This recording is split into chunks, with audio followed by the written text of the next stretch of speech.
Mamo! Mamo! Ty co się tak drzesz?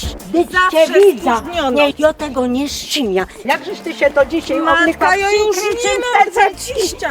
Cyknij te cycki. Ciebie te prezesowanie normalnie trochę soduwa odbiła. Za chwilę pójdziemy do kina na film Diabeł obliko się u Grejty. Co ty mi za głupoty Chodź, godo? Za chcemy chwilę tu zobaczyć. wyjdzie burmistrz ze swoją świtą, wszyscy na te twoje cycki będą...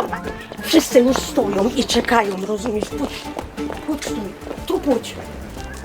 Wiesz, po 13 latach, a czasami i 20, fajnie się spotkać ze starymi znajomymi, poznać nowych, no i przede wszystkim z moją mamusią.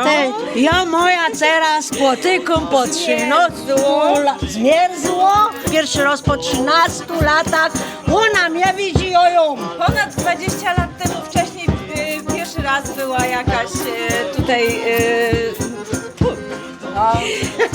Ponad 20 lat temu pierwszy raz się spotkałam z Olą, gdzie były pierwsze kręcone sceny do filmu, a 13 lat ostatnia rolka. Potem parę przyjemnych spotkań na prapremierze, na mniejszych, większych miejscowościach, zawsze to było...